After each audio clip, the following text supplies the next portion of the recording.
बुद्धिमान ये ऐसा शब्द है जिसे तारीफ और तंज दोनों की अंदाज में कहा जाता। यदि कोई काम बिगड़ जाता है तो उसे ताना मारते हुए कहा जाता है कि खुद को बुद्धिमान न समझो।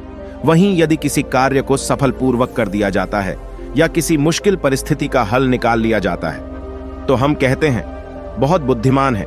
लेकिन प्रश्न यह है कि वास्तव में बुद्धिमान कौन है और कैसे बना जा सकता है? बुद्धिमान बौद्ध धर्म के संस्थापक महात्मा गौतम बुद्ध के विचार और कहानियों से व्यक्ति को प्रेरणा मिलती है। गौतम बुद्ध के जीवन से जुड़ी ऐसी एक नहीं बल्कि कई कहानियां हैं जिससे कई समस्याओं का हल मिलता है। इन्हीं में एक है बुद्धिमान की परिभाषा, और इसका सही अर्थ गौतम बुद्ध के जीवन से जुड़ी एक कहानी पर आधारित है।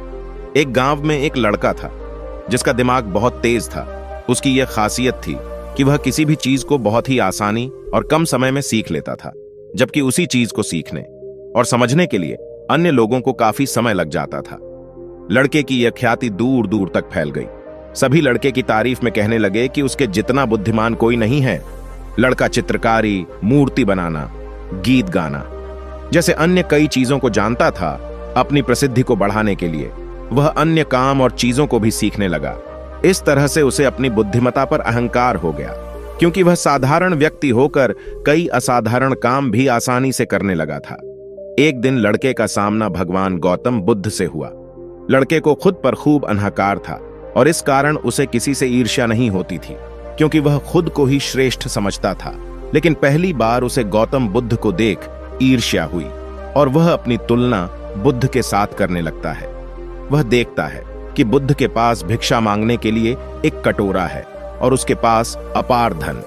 बुद्ध ने साधारण वस्त्र धारण किए थे और उसके वस्त्र कीमती थे। बुद्ध नंगे पैर थे और वह नंगे पांव जमीन पर पैर भी नहीं रखता था। इस तरह से लड़का एक नहीं बल्कि कई चीजों से गौतम बुद्ध के साथ अपनी तुलना करने लगा। हर चीज से तुलना करने के बाद वह मन ही मन सोचता है कि आखिर मैं इस भिक्षु के साथ अपनी तुलना क्यों कर रहा हूं, जबकि इसका और मेरा जीवन बिल्कुल अलग है। वहां मौजूद सभी लोग गौतम बुद्ध का सम्मान कर रहे थे। लड़का सोचने लगा कि आखिर इनमें ऐसा क्या है जो मुझ में नहीं है, जिस कारण मेरे भीतर इनके प्रति ईर्ष्या पैदा हो गई। अपने मन में चल रही जिज्ञासा को शांत करने के लिए वह बुद्ध के पास जाता है। बुद्ध के पास जाकर वह कहता है, मैं इस गांव का सबसे बुद्धिमान व्यक्ति हूं और आप अपने आसपास जो भी देख रहे हैं मैं वह सब करना जानता हूं। किसी भी कार्य को बहुत कम समय में सीख लेता हूं, इसलिए सभी लोग मेरा सम्मान करते हैं। लेकिन फिर भी आपको देख मेरे भीतर ईर्ष्या पैदा हो गई, इसलिए मैं जानना चाहता हूं कि आपकी उपलब्धि क्या है। सभी आपको इतना आदर सम्मान क्यों दे रहे हैं? लड़के के सवाल का जवाब देते हुए बुद्ध कहते हैं, मेरी कोई उपलब्धि नहीं है, लेकिन तुम कह सकते हो कि मेरी यही एक उपलब्धि है। बुद्ध लड़के से पूछते हैं, क्या तुम्हें निंदा अच्छी लगती है? लड़का कहता है कि भला किसे निंदा अच्छी लग सकती है? बुद्ध कहते हैं कि जो तुम्हें अच्छा और बुरा लगता है, मैं इनसे भी ऊपर हूं। मुझे ना निंदा सताती है और ना अपनी प्रशंसा से प्रसन्न होता हूं। यही अंतर है तुम में और मुझ में। बुद्ध कहते हैं, तुमने सैकड़ों काम सीखे, लेकिन सबसे जरूरी काम को सीखना भूल गए। लड़का पूछता है, कौन सा काम? बुद्ध कहते हैं कि क्या तुम्हें मन को नियंत्रण करना आता है? यह बात सुनकर लड़का समझ जाता है कि उसे बुद्ध से ईर्ष्या क्यों हुई। बुद्ध कहते हैं, जिसने संपूर्ण जगत जीत लिया लेकिन अपने मन को नहीं जीत पाया, उसने कुछ भी नहीं जीता। वहीं जिसने अपने मन को जीता लेकिन अपना सब कुछ गंवा दिया, फिर भी उसने सब कुछ जीत लिया। बुद्ध की यह बात सुन लड़के का अहंकार टूट गया। उसने बुद्ध से कहा कि क्या आप मुझे अपने मन को जीतना सिखा सकते हैं? बुद्ध कहते हैं, जरूर, लेकिन इसके लिए मैं तुम्हारी सभी उपलब्धियां छीन लूंगा।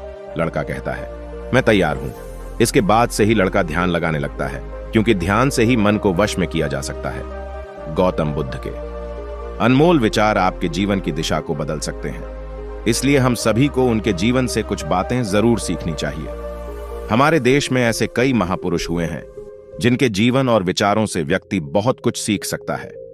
इन लोगों के विचार ऐसे होते हैं जिसे अगर कोई हारा हुआ शख्स सुन ले तो उसे जीवन जीने का मकसद मिल सकता है।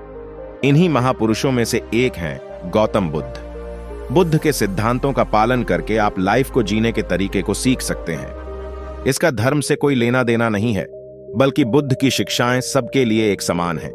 उनकी बातें आपको ईमानदार, दयालु और मजबूत होना सिखाती हैं। तो आइए हम गौतम बुद्ध के उन विचारों को अपने जीवन में उतार लेते हैं जो आपके जीवन की दिशा को बदल सकती।